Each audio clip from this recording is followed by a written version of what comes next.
Good evening. Today is April the 16th. Right now it is 7:35, and I'm calling to order this evening's meeting of the Guilford Planning and Zoning Commission. For the benefit of who have not participated in a Planning and Zoning Commission meeting, our procedures are as follows. The Secretary will read the legal notice of the meeting as published in local newspapers. The applicant will be invited to come forward and present the case, explaining to the Commission and the others present what is being requested of this property. Comments of town agencies will be read for each application if there are any. First, there will be clarifying questions from the commissioners. Next, there will be an opportunity for clarifying questions from the audience. Next, we'll ask those who want to support the application to come forward, and then second, we'll ask the opposing the application to come forward. As this is a public meeting and must be recorded, it'll be necessary for speakers to identify themselves by stating their name and their address before addressing the commission. The applicant will then be free to leave or to remain for the balance of the public hearing and the regular meeting, during which time the Commission will try to reach a decision on each application. Each applicant will be notified in writing as to the decision of the Commission and has the right to appeal to Superior Court if desired. Decisions of this meeting are available the day after the meeting by calling the Planning and Zoning Office at 203-453-8039 after 9:30 in the morning. Seated tonight are the following members of the Guilford Planning and Zoning Commission. We have David Grigsby, Walter Corbiere, I'm Rich Meyer. We have Tom Cost, we have Josh Hirschman, and Frank DeAndrea. We do have town staff here tonight. We have George Crowell, Reggie Reed,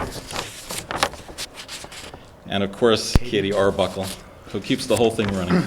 And Shannon Gale running the camera tonight. Mr. Secretary, could you please read the notice? Legal notice, Guilford Planning and Zoning Commission. Notice is hereby given that the Guilford Planning and Zoning Commission will hold a public hearing on April 16, 2014 at 7:30 p.m. at the Nathaniel B. Green Community Center, Monunketuck Room, 2nd floor, 32 Church Street, Guilford, Connecticut, for the following purposes.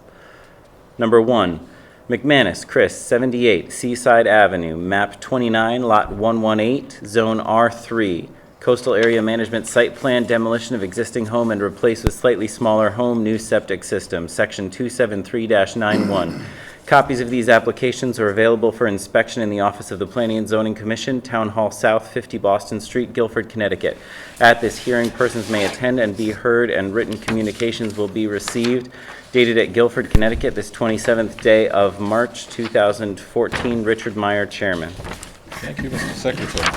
First up, we have McManus, Chris, 78 Seaside Avenue. This has been withdrawn, so we're not going to have anything going on with this tonight.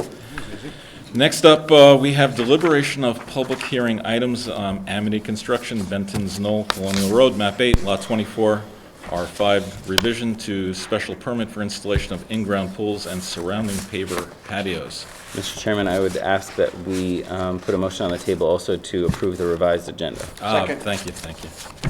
Second. All those in favor? Aye. Just want to make the public aware that the public hearing has been closed on Benton's Knoll, and we're here to have Kevin McGee's letter read into the record, and then we're going to do some discussion and make a decision. Mr. Secretary, could you do me the honors of reading Kevin's letter? Yes, April 16, 2014, to Guilford Planning and Zoning Commission from Kevin McGee, our environmental planner. RE referral to Wetlands Commission, Benton Knoll, Unit 12, 215 Colonial Road, Guilford, Connecticut, 06437, Assessor Map 8, Lot 24. The applicant is looking to revise the plan residential development site plan to allow a swimming pool to be installed behind Unit 12 and to relocate the rain garden into the conservation easement area. Conservation easement reserved rights condition 7 allows for the construction of the rain garden within the conservation easement area with the approval of the Planning and Zoning Commission. The maintenance of the rain garden should be conducted in accordance to the approved stormwater maintenance plan. The Inland Wetlands Commission's reviewed a referral from the Planning and Zoning Commission to the Inland Wetlands Commission for revision to Benton's Knoll PRD special permit for installation of an in-ground swimming pool on lot unit 12 at its April 9, 2014 meeting. The Commission unanimously voted to refer the request favorably to Planning and Zoning Commission with the finding that it is not a regulated activity since the work is being conducted outside of the 100-foot regulatory review zone. The Connecticut Department of Energy and Environmental Protection, CT DEEP, regulates the discharge of pool water and requires pool contractors to be registered under the general permit for the discharge of swimming pool wastewater. The attached general permit provides standards that the contractors must follow while working on pools, which include limits on chemicals being discharged and the requirement to discharge to subsurface disposal system. To prevent harm to the down gradient wetlands, I recommend the following conditions of approval. Number 1, the pool pump should be a non-discharging style. Number 2, all discharges from the swimming pool be conducted in accordance to the latest version of the CT Deep General Permit for discharge of swimming pool wastewaters. And that's it. That is it. Do we have another letter from Dennis on this? Do we have a second page on this? Mr. Chairman, we also have a letter from Dennis Johnson, our Director of Health. our Director of Health. The applicant's proposed in-ground swimming pool complies with health code regulations regarding location and proximity to septic systems. It is recommended that the applicant's special permit revision be approved. Okay, so we've had a couple of letters. We've had the wetlands take a look at it. Wetlands Commission is okay with it. What other discussion do we have? David, do you have anything? Well, I'm just looking at Kevin McGee's letter from April 2nd, talked about the proposed work is outside of the Wetlands Commission 100-foot review area. Letters to the file indicate potential harm to the on-site vernal pool. The applicant, Kevin McGee is suggesting that the applicant should install a vertical barrier to prevent the vernal pool species from entering the swimming pool. To prevent discharges to the down gradient wetlands, the pool pump should be non-discharging. And I think everything else is covered under that. So it might be something to... So you're saying that one of the conditions of approval that you'd like to see is this vertical wall be... Well, we'll get to that if we get to a motion, but Kevin McGee is recommending that a vertical barrier be installed to prevent vernal pool species from entering the swimming pool. Okay. So we're okay with that? Walter, you have anything? I had a little bit of confusion about the public's concern for this specific pool as opposed to for the larger special permit amendment in general that we were discussing so much last time. I had fewer concerns about this specific pool than I had about the other 13 lots. But I'm afraid that I may have lost the thread of a couple of their concerns related to this specific pool. It does seem that the vernal pool, in terms of hydrology, is not a concern. But any other pools, they're going to come back anyway, so... If I understand, at Yeah. this point, we are simply discussing Unit 12. Right, Unit 12, Anything right. else is going to come back again as a special permit Right. application. That's We have correct. a letter in the file revising the application just to concentrate on Unit 12. All the other, On the back of the motion. all the others In your have been folders. Is it withdrawn. in the file? It will be in the file. It is in the file. It's in the file. It's in the class. In the greater file. It's in the bigger file. Received on the 11th. Okay, so... I'll just go ahead and do a motion. Okay. Voted that the Guilford Planning and Zoning Commission approved an amendment to the PRD special permit for Amity Construction, Benton Knoll, Colonial Road, map 8, lot 24, to allow the construction of a pool on lot 12 as shown on site plan unit 12, Benton Knoll, prepared by Civil 1 dated October 13. This application is approved with the following conditions: that the applicant install a vertical barrier to prevent vernal pool species from entering the swimming pool, to prevent discharge to the down gradient wetland. The pool pump should be non-discharge style. If at any time the pool needs to be drained, the pool water should be pumped into a tanker and be properly disposed of. This application is approved based upon a finding that it conforms with the zoning code. The special permit revision is effective on April 25th, 2014, and upon filing with the town clerk. Second. All right, any other discussion? Mr. Chairman, I think I would ask for the vertical barrier as well. It was included in the verdict. Including- Yeah. I'm sorry. I didn't- Oh, Yeah, that that's was the the last very thing first that I thing. No, that was the Sorry, first thing. And That the only other thing was the dimensions are already indicated on the, As shown on as shown on the application. their application, yes. Only a portion of a map, is it? Well, if they were going to do something different in their application, I'm sure they'd have to come back in, right? As reflected on the map submitted.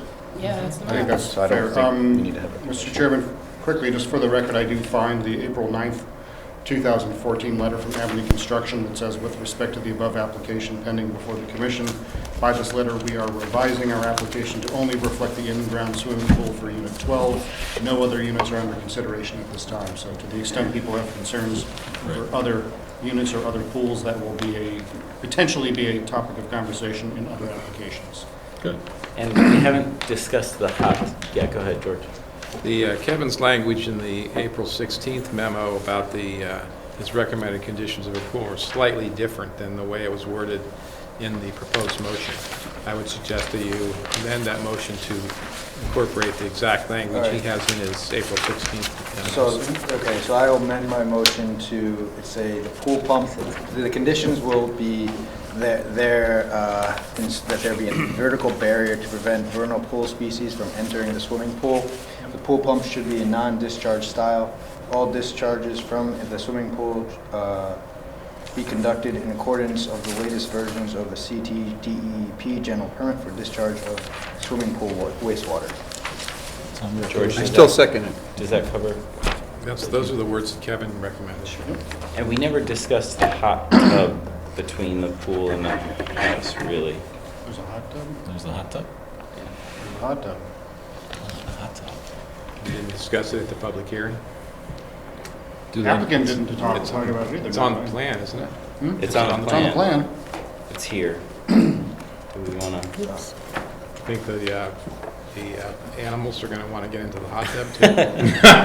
It's nice and warm in the winter. Yeah.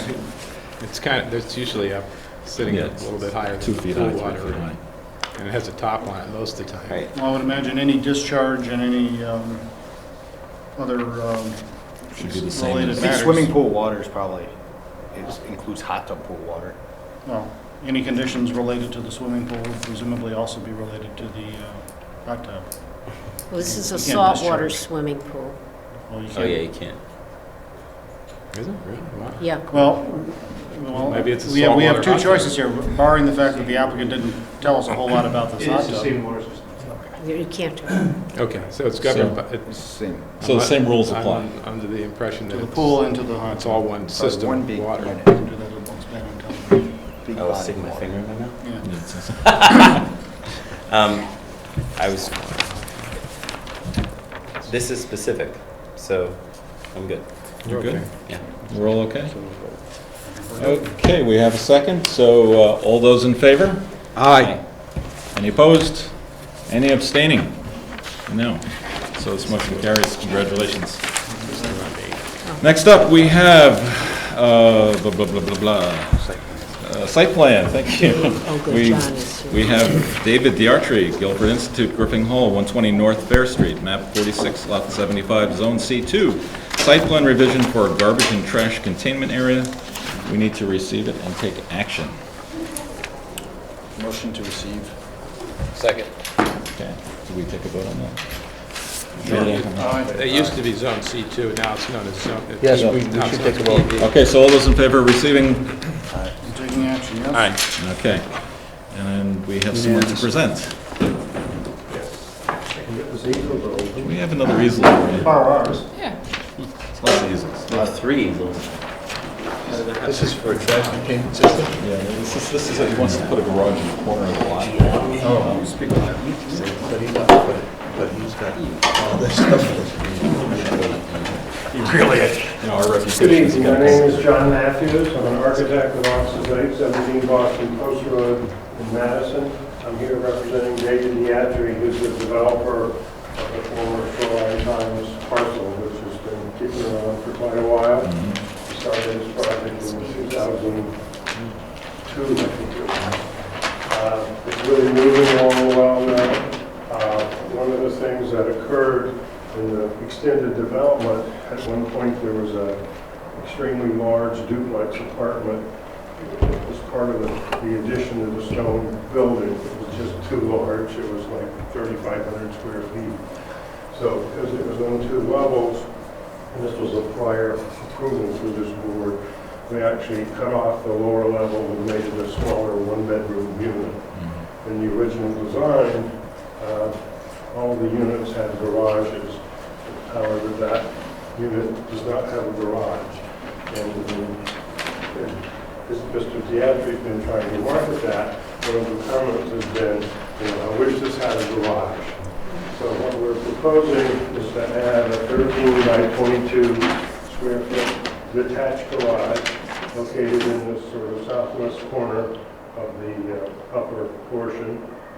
This red line represents an existing fence that surrounds this area. There's a place for 2 small dumpsters located here. So what our proposal is to move to the larger plan, which is turned at a different angle, which I apologize. If you're coming around the building like this, you would be then headed towards this garage. So this garage would be located in this area. It would not take away any existing parking spaces. And then we would attach a fence to the garage coming around here to house those 2 dumpsters, but they're screened off. There'd be a man gate in the fence so people could come in and put their refuse in. The materials would match exactly the materials on the addition to the building. It would have the exact same garage door, the same color. The shape would actually mirror one of the bays on the townhouses. So you would sort of cut this off and put garage doors where those 3 windows are. That's effectively the design of the garage. So it's very simple and straightforward. It's utilitarian. So it would be the area that it's going to go in, where I pointed out the existing fence. There's an existing row of arborvitaes actually in front of that fence. So this will really be seen by nobody off-site, only the people coming into the garages, which are all here and here. Just quickly, so I understand, this is the western facade of that big building? No, of the townhouses. So those are the townhouses. Right. Are there garages for those units? This building here, this is the back of that building. Okay, so all those units have garages, just that front All unit? these units have garages here. Yeah. There's a single man door in Yeah. the middle, then they go into an elevator and go up. So this person would come down the elevator, come out the hallway, go to his garage. Okay, so there's There's a man hallway. Yes, Okay. yes. There's a man door that sets, I think there, forgot how many, like 4 and 3. Okay. And there's a hallway in between. And what was in the corner beforehand? Right now, it's just an open area. That was what we approved, it was unimproved? Well, it had some grass. And, Plants and- it was kind of in the corner, and I think this photo shows you right now how the dumpsters are just sort of sitting out here. The dumpsters are actually unenclosed right now. Correct. So now they would be enclosed, as part of a screen wall. So when you look at the front of the garage, you see this fence coming to the left. It's at an angle, and the dumpsters would be behind that. Okay. So potentially the worst thing going is you're not going to have a place to put your snow. Well, actually, where they put the snow now, as you can see in this photo, Looks as if it's is parking they space. put it in this last parking space. Right. So we're actually gaining a parking space, because right now it's not a parking space. Okay. I have no other question. And we have like, I don't know, I mean, 3 spaces per unit parking wise. plenty of coverage otherwise. Oh, yeah, coverage, they're fine. It's a big lot. Don't forget that the rest of the parcel hasn't been developed. They're going to have that big building down below. Right, the commercial, And it also Office. meets all the setback requirements and so forth. Only because I can't see from here. Is the garbage truck able to go in, pull forward, pick Yes, up you the can come dumpsters in, and back up? in, they do that now, so it won't change. The location of the units are pretty much where they are today, so that won't change. It's actually the garage that's turned at an angle. Show them the picture of the dumpsters, the existing dumpsters right now, might help them to understand that. No, I think it's in your, Yeah, here are these, two small existing dumpsters to that. And they would pretty much stay right where they are, because there would be a fence, two gates. Any other questions there? Any theoretical problems we covered or anything else would really be later when we do the other development. There's nothing about this that makes any difference. Mr. Chairman, we have a letter from in the file from Dennis Johnson, our Director of Health. The applicant's proposed garage, it is dated April 15th. Subject to the actually dated Guilford Institute, Griffin Hall, 120 North Fair Street, map 46, lot 75. The applicant's proposed garage and trash containment structures comply with health code regulations regarding location and proximity to septic systems. It is recommended that the applicant's site plan revision be approved. Want me to read the motion? Would you, sir? Yes. Voted, the Guilford Planning and Zoning Commission approve a site plan revised for David Diatri, Guilford Institute, 120 North Fair Street, North Fair Street, map 46, lot 75, to allow a garage and trash containment area as shown on site plan mixed-use building dated 10/22/13? that's right. Need a little slash there, right? Yep. Revised to 4/4/14 and Griffin Hall Garage. Building floor plan and elevations dated 4/4/2014, prepared by John A. Matthews, AIA. The application is approved. There are no conditions. This application is based upon a finding that it conforms with the zoning code. Second. All right, so we have a second. Second. All those in favor? Aye. Any opposed? Abstaining? Approved. Thank you very much, sir. Yeah, I'll throw it in the file if you want it. Can I have the one with the dumpster also? That's nice. Those are the ones that we use, which we didn't look at. He didn't show us those other three. So. Well, if we ask nice, we could probably get them. Thank you. Hold on. Make sure. All set? Yep, I think so. Okay, so applications to be received. Special permits, we have Bufalina, 1070 Boston Post Road, map 46, lot 27, zone PV, revision to special permit for outdoor seating from temporary to permanent for outdoor seasonal patio. 273, 75Q, receive and set public hearing date of May 21st, 2014. So moved. Second. All those in favor? Aye. Aye. Any opposed? Any abstentions? No. Okay, so that carried. Coastal Area Managed Site Plan, we have nothing. Site Plan, Zoning Amendments, Subdivision, we do have something. Sunset Creek Development, Sunset Meadow, Stepstone Hill Road, Nut Plains Road, and Little Meadow Road. Map 92, Lot 15, Zone R4 and R5, 5-lot subdivision. Receive and set meeting date of May 21st, 2014. So move.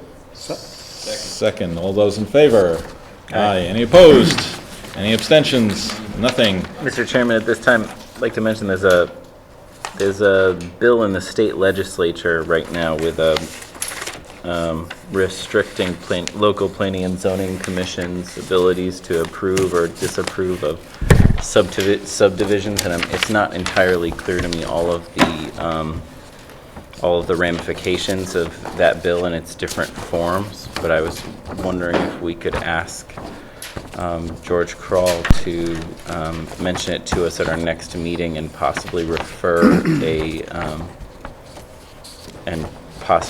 an opinion to the legislature in a letter on it. I'm not really particularly familiar with it either. I just saw that it exists, and It hasn't been approved or anything. it's still in committee for sure. Right, so they're just talking about it. Yeah, they are. All right. So That's George, you got that? Yep. Good, thank you. Correspondence. Town Council, Chuck is not here. What was the discussion? I told him we'd be here. We would expect him around 8 o'clock. Okay. What are we talking about? Let's do the bills. Okay, let's do the Find out when bills. he comes. Do we have bills? So many No. bills. No, we don't. Approval of minutes? We don't have any bills. Do you have any Nothing? planning committee? I'm sorry? The planning committee met Oh, and do we have a report? Do we have anything? No? We've got nothing. I don't even. Were have you that. there, George? No, I wasn't. Okay, so we don't have much to talk about. Was anyone on the commission there? No, I don't think I was there for that one, was I? No. I know they discussed their mission. right, I had saw heard the- that. I saw the minutes. You probably did all of the members, you all received a copy of the minutes of that We meeting. ought to review them because I think the planning committee needs guidance from the planning and zoning commission. Because I think they're resetting their clock, their agenda. What do we do going forward? And I think they ought to hear from us for us to tell them what to do rather than I agree them 100%. independently. So how do we make that happen? Well, we should probably read those emails that Katie sends, which I try not to do. When did they go out? I don't know. I received the planning agenda Meeting was and the minutes. 8th. It's probably beginning of the week with this It was agenda. definitely a day. You got it too, did you get it? I got it. Yeah, I got it. I read it. I looked over the things that they're thinking about working on. Okay. I'll have to go back and check. If I might don't have have it, been I'll have you on- send it to me again. Might have been either, looks like it was Friday. I think I did the agenda and the minutes together. In one Yeah. email. I think so. I attached to the minutes from the planning committee meeting, and that was April 11th, which I think was Friday. Friday, Um, April 11th at yep. 3:30. I do see our esteemed town council is showing up. Before he does, can I just jump in quickly? I know that there's been some discussion and maybe even some confusion by a number of people. People have just come up and approached me. One of the things that I just wanted to clarify for everyone's edification and understanding is that the town charter of the town of Guilford calls for a 4-year limit of the term of any chairperson on an appointed board or commission, again, shall be limited to 4 consecutive years. And I think at this point, we may have strayed a little bit, but hopefully we will be on the straight and narrow moving forward in that sense. That's great. All right, so we're not going to discuss zoning's direction based on our recollection of this? We're going to wait till we get some real minutes and talk about it, or? Did they set a date for the next meeting? It is the second Tuesday of the month at 5:15. Okay. So we're not going to talk about it right now. I honestly don't remember all that they had. I would recommend that we print out either this minutes and maybe last minutes, and print out meaning email again, only this time say read this. Actually read this time. This most recent meeting, and I thought the previous meeting, that was the same issue with what they are planning on doing with themselves. And I think we ought to, as a commission, see that so that we can provide guidance. I mean, hitting the high notes, they talked about adult facilities, bulk propane, medical marijuana, wastewater systems, and the plan of conservation and development. Those are the things that are off of this most recent meeting, but I think there are probably some other things that we can review from their minutes and then help them to. Their think about. membership is also still incomplete. They only have a certain number of members. One of the things that I think I'm going to ask for going forward is that we include one seat reserved for each party from the Board of Selectmen on the planning committee if they want to get more explicitly involved. And then if those are not, and if BOS doesn't want to get involved, then those will just be vacant. But those are just so that they can have more of a sense of what the planning committee is doing. Because as George has mentioned, it's kind of a weird animal because it's a subcommittee of the Planning and Zoning Commission, but sometimes it tends to handle things that are broader than the ideas that the Planning and Zoning Commission tends to handle. And that would require involvement from the boss of us. Okay. And I know that Chuck is here, but the one other thing by perusing the town charter for the fun of it, something that, Rich, you and I briefly talked about, and I've heard other people grumble, for lack of a better verb, The town charter says that all members of appointed boards and commissions shall be registered voters and residents of the town, but need not be affiliated with a political party. And so I don't think this commission will be poorly served if we can bring some additional voices onto the commission. I agree. We just need to figure out how to do that. Chuck, before we talk, can we just clean up everything else, and then Chuck can have the floor uninterrupted? We don't have any bills. Do we have any other business to do? Just to approve the minutes. Just the last meeting. Approval of minutes, and that's it. Okay, so let's, everyone got the minutes from 4/2, and everyone is happy with them? I read them, they're fine. Okay, so all those in favor of accepting the minutes? I am. You gonna make a motion? Oh, I'm sorry. Move Motion move to approve the minutes. Okay, all those in favor? Aye. Aye. All opposed? Abstentions, none. Chuck, please, address us. Good evening, members of the commission. My name is Chuck Andrus. I think I see new faces, so it's probably good for at least to introduce myself and at least talk a little bit about some items that you've been asked to address. But just by way of background, I'm an attorney. I practice at LeClaire Ryan out of New Haven. I practice mainly in municipal land use, and I've represented this board and other land use boards in the town off and on from the 90s on. I sit as a member of the Branford Planning and Zoning Commission, and I'm Branford's representative to the Regional Planning Commission. And I represent some other municipalities in their land use commissions. So that's sort of my background and what I do. I'm here, I think, in part because there is, I do see a number of new faces. There's been a decent amount of change in positions. And I was asked to address just a few, I just got a few things about ex parte contacts and other things like that that I'll address. But then I'd certainly like to answer any questions you have about anything, procedural or anything else that you'd like to talk about.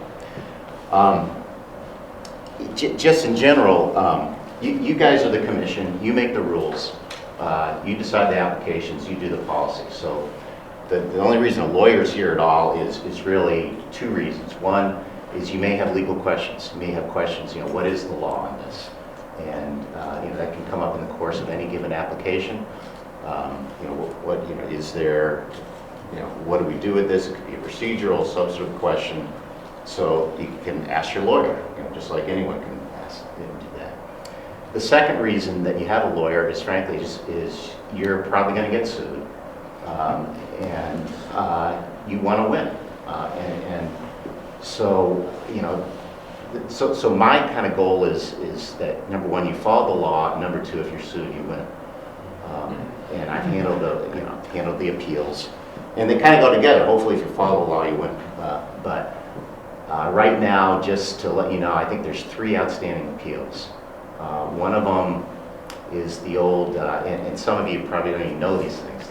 It's the old Paving site. Still? It's still out there. It was a 2008 appeal. There's a motion to withdraw it, so I expect that'll be withdrawn.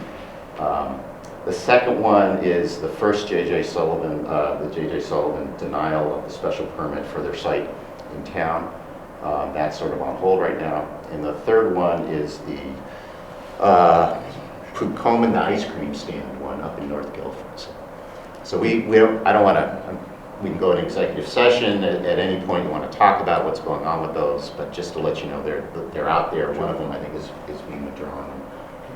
Go ahead. Actually, just broadly speaking, of those 3, Arrow Paving is the property owner is suing the town, neighbors are suing the town.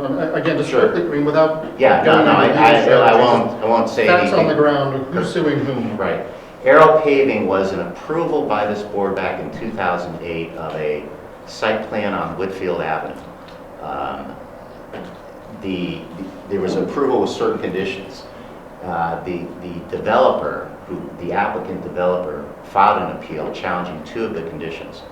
One of them concerned the remedies for violation, which I think we could have, we said as a condition of approval, if you violate any of these conditions, we're going to revoke the permit. And they said, that's improper, you can enforce the condition, but you can't revoke the permit. We could have reached a settlement on that issue, but the other issue was hours of operation, that we had limits on operation, had some discussions, but the developer at that time thought that he would need to have broader than what we had said. But like I say, the appeal, he's filed a motion to withdraw the appeal, so the decision will stand. And in reality, I believe the developer has not built out and doesn't intend to build out the improvements, so that's, that's a separate issue. So that appeal would be withdrawn. So that's what that one is. And any other questions, David? Just clarification, when you said hours of operation, that was probably under a site plan approval only, and that's one of the issues with site plan as opposed to special permit. Special permit, it's clear we can limit hours. Site plan, it's less clear, for lack of a better phrase. Absolutely. That was sort of the guts of the issue. Okay. So that's generally what's out there right now. One issue that I thought I would address, and I did speak a little bit with Rich the other night at a Wetlands meeting, is the issue of ex parte contacts.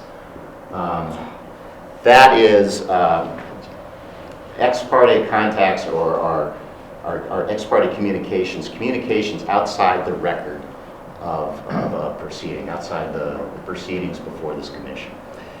And the general issue is you shouldn't do them. You're not supposed to have ex parte communications. Now, I mean, just think about it. But the problem is you sit on a board. Someone could come up to you in the grocery. Someone could send you an email. There could be an article in the newspaper that you read, but it's not part of the record. So, I mean, all those situations happen. So what do you do? And the problem with it isn't so much that it's communication. Communication is good. You want people to communicate. The problem is that it happens not in front of the commission. It's not a part of the official proceedings. So in theory, you could get a specific piece of information from somebody. Someone could say that developer was arrested in 5 towns, and you're thinking, well, I'm not going to do that. I'm going to deny that application. But that's not on the commission, and you could base your decision on something that no one even, you'd say it was against the applicant didn't even know you did it. So that's the whole theory, isn't that it's bad to talk, because it's good to talk, but just get the talk before you guys. So one of the suggestions is, if that happens, is have the quick, elevator speech, or I'm glad you're talking to me, I'd love to hear you. Stupid lawyers tell me, though, if I have this conversation, you could jeopardize could overturn it. So please come to the board, make your communications to the commission, or send a email or letter. They get distributed. I promise we'll read them. Try to do that kind of thing to encourage people to make their communications before you guys, either written or somehow, so that. So you're not being rude. I'm not trying to be rude. I want to hear what you say, but do something like that. I think you can do that, and I think people would understand. Because it can be, there are examples of cases where those things have happened, and whatever. And it's particularly controversial. If you go through 5 nights of public hearing, you don't want to have to do it again. I mean, the more problematic one, I think, is when they occur, and if it happens and the public hearing is still open, you can just bring this, they sent me this email, put it in the record. I read this newspaper article, put it in the record. So no one can complain that you're basing it on something that's not in the record. You can just put it in there. It gets more problematic after the public hearing is closed. Then you really got to try it. If you get approached, you can't look at them or whatever. Worst case is if you have to, you can reopen the public hearing, although that may be problematic time-wise and cause another procedural issue. I think once, George, do you remember? I remember there was this model we had for this. There was a special permanent site plan application for. The synagogue? Is that the synagogue? I don't think it was the synagogue. It was even before that. It was on. I thought it was a commercial site. But I remember that the commission closed the public hearing and then considered the site plan separately, and someone brought in the model, and somebody wanted to comment, but the public hearing was closed. And we ended up, I think the commission ended up rescinding the motion to close the public hearing and reopening it and getting it, and then allowing comment on this new model of this thing. And you know, it didn't get appealed or whatever. That's Would that be with the applicant's consent usually? usually, yeah. I mean, the applicant typically is not going to want to have a procedural thing decided on a procedural. And what if they say no? You know, you've looked at the model, but I'm not going to reopen. Well, if they say no, then Got to start all over again. yeah. I mean, there's a number of options. The applicant can withdraw the application at any time and resubmit it and start over again. The applicant can, you can do it anyway. You know, you don't need his consent, and you can just see what happens. You know, yeah, that's. Chuck, So- I have a specific question in terms of ex parte, where an applicant or an intervener or a member of the public represents the contents of a document or a study or something else, and then does not actually enter that document or study into the record, where they maybe quote from it or refer to it. Mhm. And it's very clear which document they're referring to, Right. but they do not actually submit that physical document into the record. And I guess it's not exactly an ex parte question necessarily, because you're not having an ex parte conversation with a document. Right.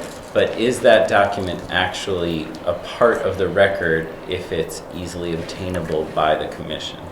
Is it a statute or regulation, or, I mean, some things, you know, courts can, because I'm thinking on appeal, you know, what if it gets appealed, what's the claim going to look like?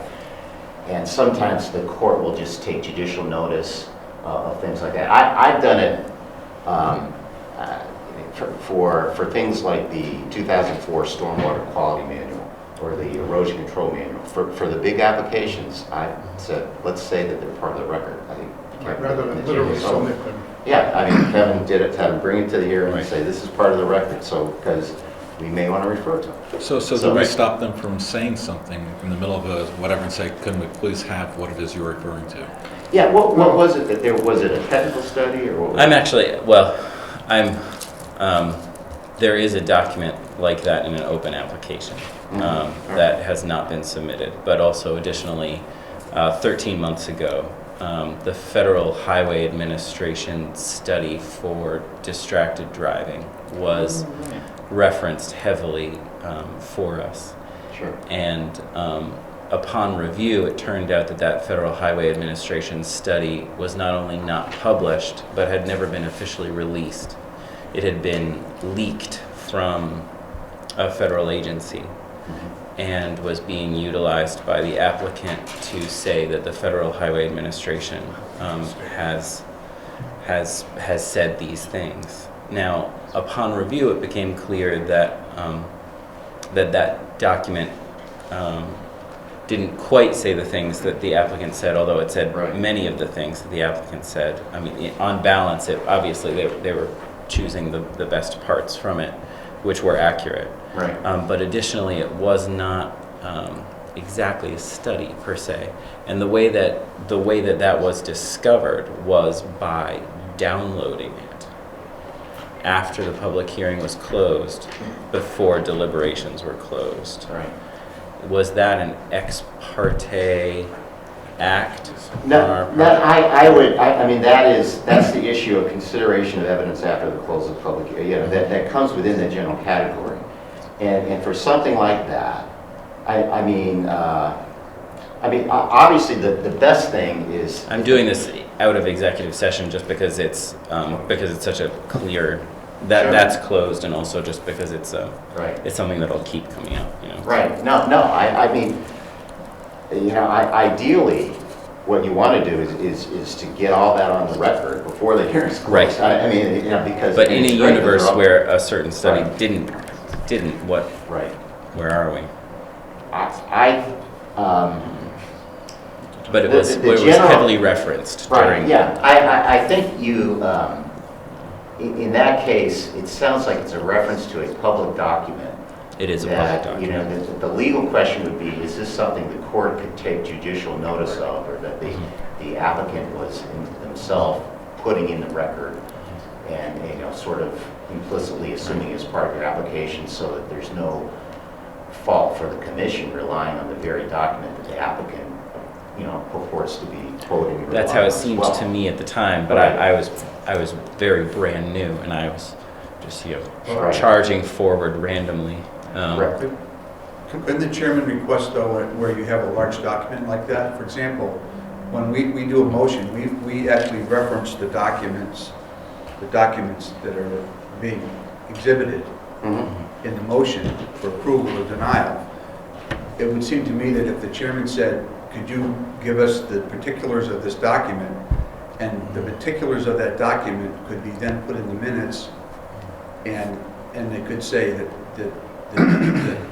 we could refer to that document, and also we could look at the document because it was put into evidence. Sure. Anyone can request, if the applicant references a particular study, you could say at that time, can you make a copy of that and place it in the record? Yeah. And then you have it. And, We just have to remember to do it every time. right, yeah. Or at least reference it so that because you could have a case that's going to be this deep if you do that. So, I mean, as long as they reference and say, this is a reference if you want to review this document. Yeah, I suppose they could you know, give us the website or something, or you know, Yeah. where it is, and you could. Yeah, there's no ambiguity about, you know, what this particular document was. I think that you might be here before us tonight because I measured a distance on a map, that I took judicial notice of a distance from point A to point B on a map. And a member of staff was concerned that that may be beyond the scope of what a commissioner can do. Was that something you could look at a map and put a ruler on it and scale it, or what? Correct. Okay. I had measured something as 1.24 miles and an intervener recently because I'm also this is the open application, had represented a slightly shorter distance. And I had asked the intervener whether or not it was actually 1.24, and they came back and said, actually, yes, it's 1.24. And there was one staffer was concerned that I had pushed the limits of ex parte, even though I hadn't talked to anybody. I mean, I was talking to the map, I guess. I see. And this happened after the fact, right? No, it had been during a public hearing. Right. I mean, again, I think it's perfectly fair. You know, they say 1.24, you can pull out the map right there and say, look at it, maybe I'm misreading it, you know, I'm measuring it this way, can you clarify it for me, or something Yeah. like that. I mean, you just, And that the main did point happen. is getting it all on the record. So don't do it in a way so that it sounds like you're introducing evidence, but do it in a way so that you're asking the applicant. But is a verify distance that. something that That's we good. could That's good. judicially notice? No, it's spot on. Jack made before was that it is okay for a commission member to introduce evidence in a public hearing, as long as it's done as part of the public hearing, not subsequent to the public hearing. Then I could say, I read the newspaper Yeah, article, and here it is. Or I read this, I saw this book, or I saw this article, I read it, it said this or that. Yeah. I think the most important thing is that if you do introduce evidence, that you make clear that you're still weighing the pros and cons of the application. You're not introducing evidence in order to make an argument either for or against the particular application. You're introducing evidence to help everybody else make a decision and you not be identified as either a proponent for the application or an opponent of it. All right, so what do you do in a situation where you have a specialized knowledge of what's being asked for? What do you do if you happen to, because of what you do for a living or an experience that you've had, you know? That's why The you're on this particular- commission. Yeah, but No, I'm serious. And I agree, but We are all on this where commission does for that, assorted reasons. right, I agree with that, but where does that fit in with all this? Well, ideally, you should disclose it as part of the record so that the applicant, that's the thing you want to avoid, that the applicant gets or maybe it's the opponent, that you approve something or deny something, you make a decision based on something that the person doesn't know is being relied on. So you may have some specialized knowledge in something. You're maybe an engineer, you may be something. And you could say, you know, and we've had some cases where members of commissions put their resume in the record. You know, and it's more wetlands than zoning, because sometimes you have specialized people in there. But I've had representing wetlands commissions and had them do that. And try to get as much of it, ask it out front, you know, and you can say that. I have this, you know, degree, we work on this. I have this question, and say that. What the courts look askance on, I think, and there's this old case, it was a wetlands case, where, a Feinstein case, where they denied an application. It was on some, you know, the applicant had an expert, it was on some pollution control issue, and you had a member of the commission who didn't say anything, but yet during deliberation started talking about some sophisticated thing, and the court ended up overturning that, because they're saying if you have a specialized knowledge and you're going to rely on that, you have a duty to sort of put it on the record and let them respond. And so that's what you want to avoid if you can. You know, a lot of times, I mean, traffic is fairly general, but I don't know what sort of specialized.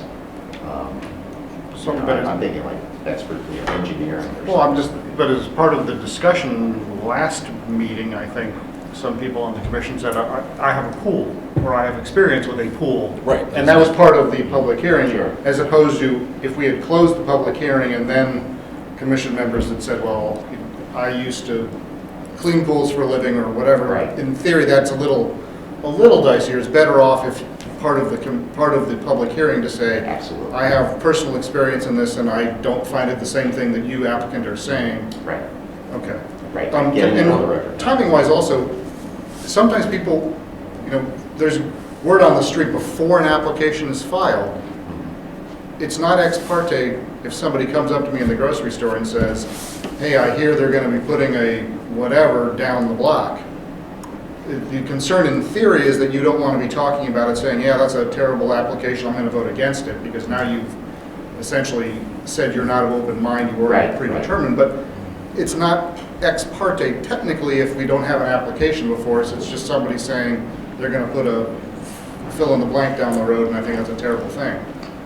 Well, you're right. Yeah, I mean, you couldn't put it on the record if there's no record before you on that. Now, if they do file the application and you have some fact that you know because of some communication that occurred beforehand, you should put that on the record so that, you know, everyone knows what the database is. And let me just quickly, hopefully the last question I'm going to ask.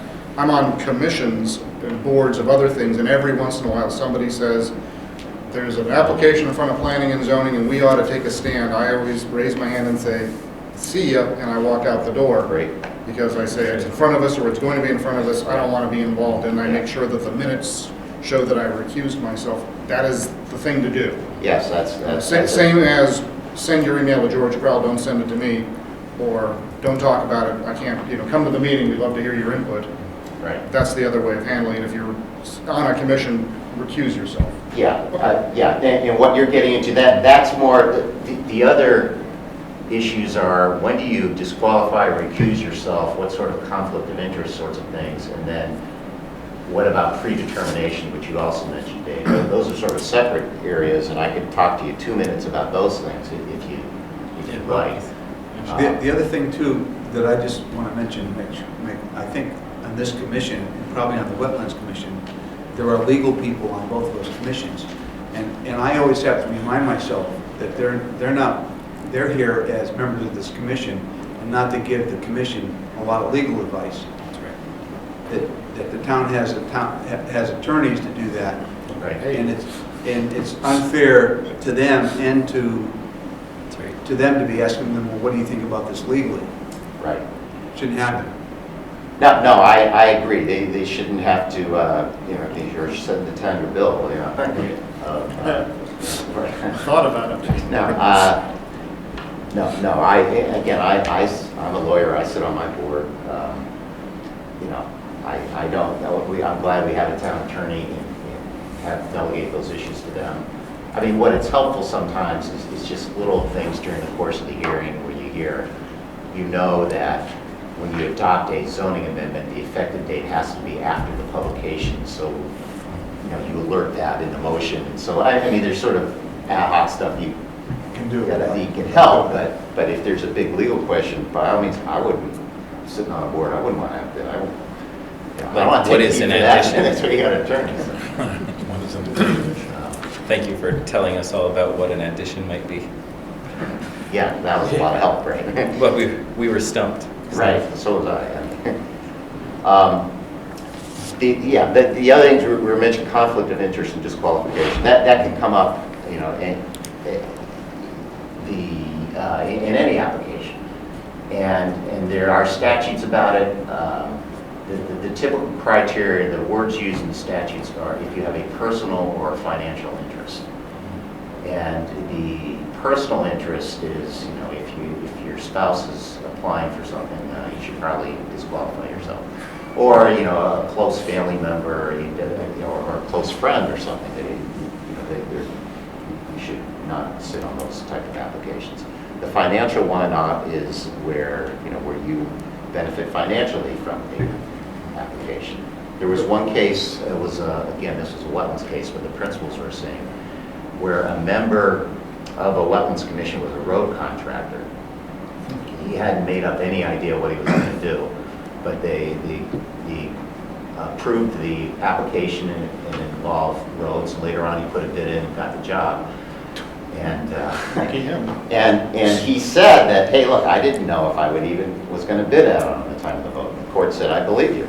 But you still can't do that because it looks bad. You know, it's the appearance of impropriety, and that does that. That looks like, hey, I proved that so I get to put money in my pocket. And on the financial things, that's what, when I read the case law, that's the courts are more quick to slam you if it's a financial. The personal ones are a little more nebulous. But financial meaning I happen to own an interest in the company that's filing an application, or I own a liquor store and I'm going to turn down that application for a liquor store just because I don't like competition. Yeah, I think it could be both, or you benefit financially in a way that the town doesn't. I mean, that's the general question I think you ask. This application that's before me, do I or my family or my friends or my employer or my clients, do they either benefit or get hurt in a way that's different than the public at large?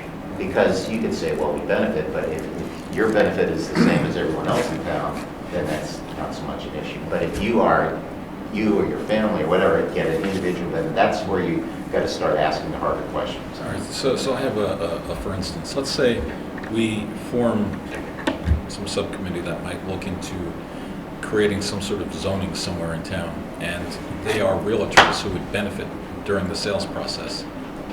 Do they belong on that subcommittee? If potentially they could make a profit from any sales that took place from the rezoning?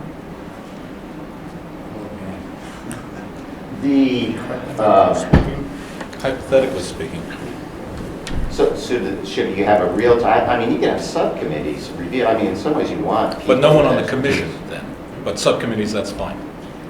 I think you kind of want different people on a subcommittee to investigate or to make. I mean, a realtor can submit their own application if they want. I mean, anyone can.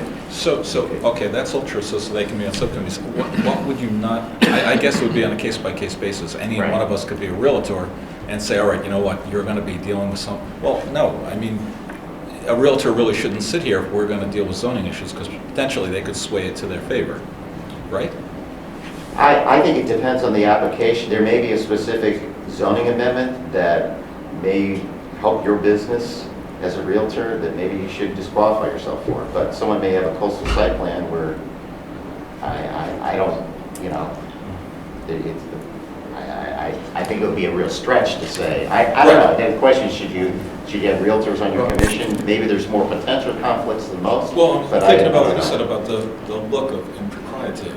You know, if it looks or gives the impression, then it shouldn't be taking place. And when you were saying that, I was thinking, well, you know, that's a potential real problem somewhere down the road. No? I find it interesting that if you look at everybody that's here and everybody that is interested in sort of being involved in the community and working on commissions, they all bring good things to the table, but they all have potential. Every single occupation has the potential for conflict of interest. And I think you're right. I think they do, and typically the court will say, you know, we hate even the appearance of impropriety is bad, and then they do this next paragraph that sort of is a take back. But of course, no one would serve if we, you know, if every conceivable public, you know, whatever, and they, the cases are kind of fact specific, and they're not always consistent, at least as I read. I don't know if you can say that any particular occupation, you know, because it should be excluded as a member, although they may have to disqualify themselves more than others, depending on how active they are and stuff.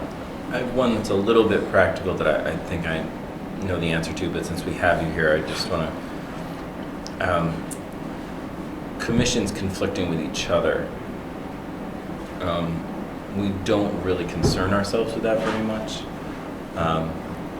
For instance, the chairman of our Economic Development Commission is on our planning subcommittee. I'm the inland wetlands liaison, or I'm the planning and zoning liaison to the Inland Wetlands Commission. which is allowed, by the way. Which is, One would assume it's allowed. It's a necessary thing. It's in that there has to be one person from. Yeah, and it operates like that. But I was wondering if there are interactions between commissions that become impossible. Obviously, Peter Golitz, once he was elected to the Board of Finance, he dropped the PZC, and it would seem that he had to, but it's not really clear to me that he had to.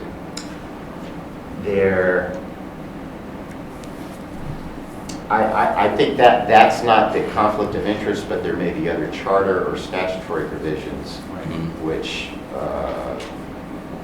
control that.